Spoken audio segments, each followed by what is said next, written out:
Hey, Abbas and Queens, welcome to yet another astonishing wonder we call so proudly the Tube, and those are the feathers our jacket is made of tonight. Is Yahoo about to become a YouTube competitor?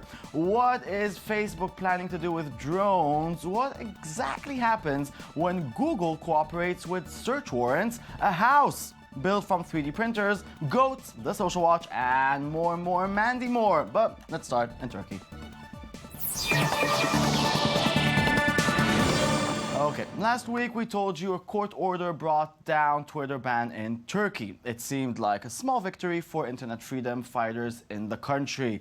But celebrations came too early. The Turkish government is in the midst of a growing internet censorship campaign that has blocked the likes of Twitter and YouTube in much of the country. To circumvent the censorship, tens of thousands of Turks have turned to Tor, the leading online anonymity network.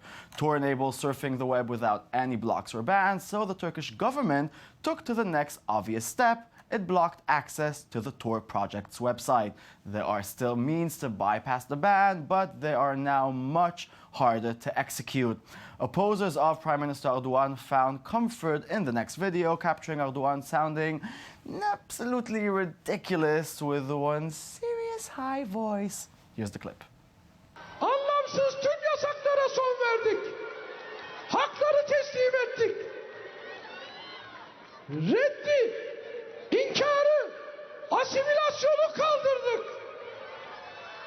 Diller, fikirler, klavyeler, türküler, şarkılar, kitaplar üzerindeki yasakları tek tek kaldırdık. Eğer bugün Van'da Kürtçe propaganda yapabiliyorlarsa bunun önünü açan biz olduk, biz! Now that's something that's worth saving YouTube for. That's his real voice, no editing there. Good, mister. And now, Google-owned YouTube hasn't had a serious competitor for years, but Yahoo would like to try. The web giant, led by the charismatic CEO Marissa Mayer, has been working on a plan to lure some of YouTube's most popular stars and networks to show their stuff on the planned site, according to sources. The strategy in the works, which Yahoo hopes to launch in the next few months, is aimed at taking advantage of persistent complaints by both video creators and owners who think that they don't make enough money on YouTube. Add the recent outrage users have had over the Google Plus comments fiasco, and you got yourself a potentially welcome new competitor in the video mix. So let's talk about it with the boss of all bosses, Yaron Tenbrink. Hello. Hi. Good evening. So what's going on? It sounds like a mad decision from Yahoo. Yeah, it's a kind of crazy decision, but if you look at Yahoo's activity since Marissa Mayer became CEO, they are very erratic. They are buying tons of startups, closing most of them, and kind of trying to find their game again. So, Yahoo used to be huge. It's still a very, very big company, a billion dollar company. Mm-hmm. And I think they need to be a bit crazy. They need to go a bit mad and do something unexpected to kind of reposition themselves as one of the big internet giants, which they still are, but image-wise, they're not. So let's imagine it together, okay? Because I believe competition is good. So how come A, there is no competition for YouTube, and B, what do you imagine it might look like, and what are the advantages? Well, good question. I think, there is competition for YouTube. There's Dailymotion, the French video streaming website. There's Vimeo, which is very, very cool and actually much better than YouTube. Mm-hmm. But they are not backed by a multi-billion corporation. So I think the best thing about this piece of news is that Yahoo has the power and the money to make something really big, to really compete with YouTube and not be like this kind of cool alternative, but just play the YouTube game. And the YouTube game is all about video advertising. So I think they need to make the advertising go away to win. Actually, that's one possibility. Or another possibility is do everything YouTube does, but do it better. YouTube is not giving enough revenue share to popular YouTubers. YouTube has very restrictive policies as to what you can publish and what not. And copyright, of course, but also, you know, like you can't talk about sex on YouTube. It's kind of heavily regulated, and I think if Yahoo are a bit more loose and a bit more cooperative with the people posting the videos, it might actually be a very, very strong alternative, not just as another platform, but as another way of doing video on the web. So let's talk money for a second. Are YouTube stars greedy, or are they actually not making enough money?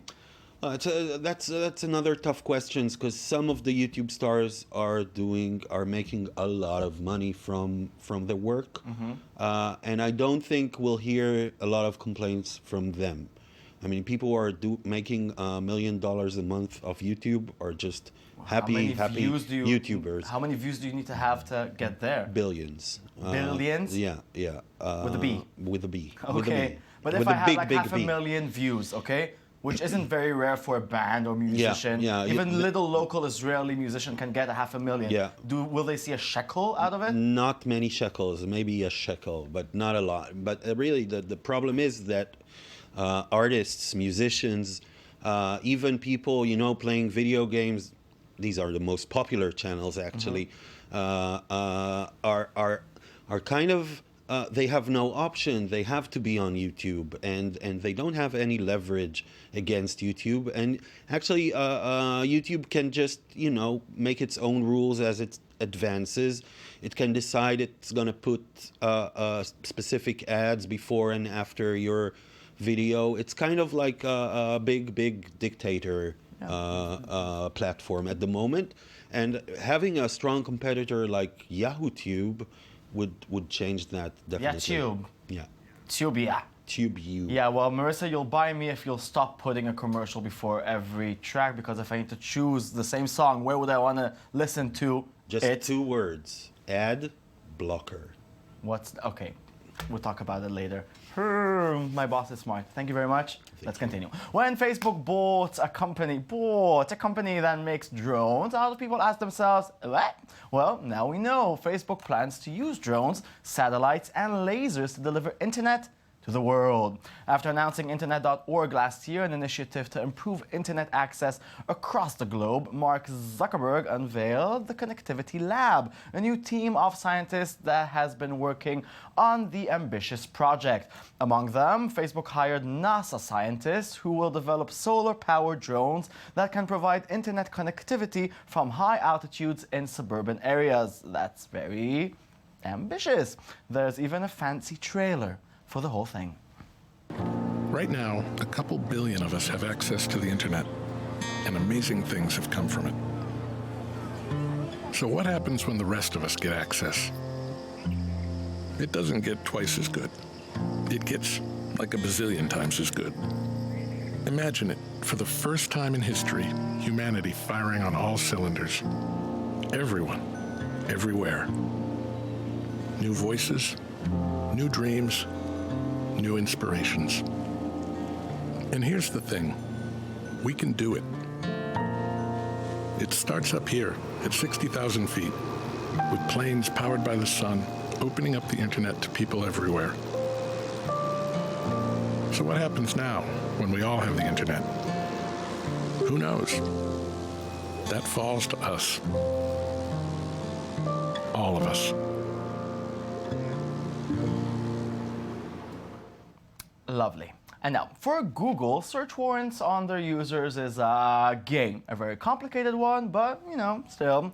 Google has produced a new YouTube video that uses a board game to help simplify the exchange between Google and spies. The video explains exactly what happens when the government requests user information from Google for criminal investigations. The search warrant goes through various departments and preliminary procedures, so Google breaks down the layers provided to protect user data. This, of course, has everything to do with trying to ease user sentiments following Edward Snowden's revelation on the cooperation between the NSA and America's tech giants. We are not convinced, so we'll just try real hard not to be criminals.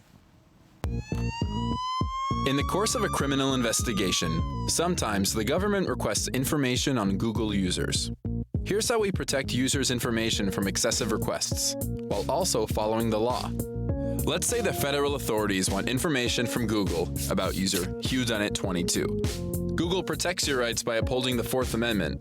The law requires authorities to use a search warrant when seeking private content, like email. If there's enough evidence to support an application for a search warrant, the investigator heads to court. The judge inspects the application and, if satisfied, issues a search warrant. Then it's served on Google. First stop, the screener. The screener sorts and prioritizes search warrants. If it's an urgent matter like child safety, it's given high priority. Next stop, the producer. The producer examines warrants and protects users by catching errors and determining what information to provide. They fix glitches, so we don't access someone else's account. Sometimes they're illegible, or the username is misspelled, or the request is meant for a different company. Okay, and today on our ongoing segment, things you can 3D print these days. Houses. Architects in Amsterdam have begun constructing on the first full-size 3D printed house, using what's essentially a large-scale version of a desktop 3D printer. Thus, Architects is building what will eventually be a 13-room Dutch canal house made of interlocking plastic parts. The 3D print canal house, as it's called, is conceived as an improvement to current architectural practice on several levels. Designers at DOS say that by printing series of blocks instead of building with conventional materials, they can eliminate waste and reduce transportation costs. The plastic itself can be made with recycled materials. It's even faster. Look at them go. What if you really could 3D print buildings? We can really recycle waste materials into printable materials, eliminate large transport costs, really make unique and personalized architecture. You can print buildings and then just shredder them and then print them anew. And then we said, let's just do it. So we went to Ultimaker, the guys who made the small printers, and we said, can't we make a printer with which we can build a house? We bought a container from the internet and we transformed it in one of the biggest printers on this planet. The kamermaker, or actually means room builder. And when it was finished, we already put it in the front yard of our office. For the first time in history, over half of the world's population is living in cities. We need actually a rapid building technique to keep up the pace of the growth of the megacities. And we think 3D printing can actually be that technique to provide good housing for the billions of people on this planet. You guys are at deuce. Well job. Good job. Now, remember when we told you about Goat Simulator, that game that was an inside joke, but the video of it made an instant viral hit? Well, the demand was so big that it was made into an actual real game, and you can play it starting tomorrow. Here's the game's description from its site. Goat Simulator is a small, broken, and stupid game. It was made in a couple of weeks, so don't expect a game in the size and scope of GTA with goats. In fact, says the website, you're better off not expecting anything at all. To be completely honest, it would be best if you'd spend your $10 on a hula hoop, a pile of bricks, or maybe a real-life goat. Now that's an idea. Now, one very cool dad brought his young son's action-packed dreams to life. DreamWorks animator Daniel Hashimoto created Action Movie Kid, a YouTube channel that posts short videos starring his young son James. He's so cute. He's going to be a star, and we want him to be our dad too. We do. What do you have? Nice. You remember how to use it?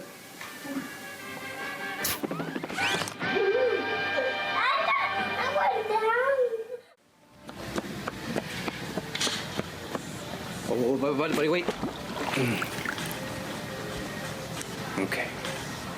5, 4, 3, 2, 1.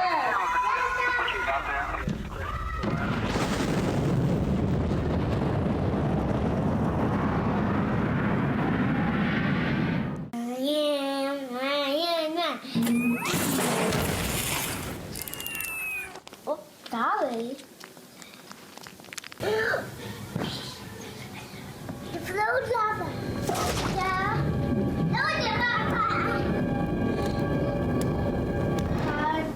The hyperdrive.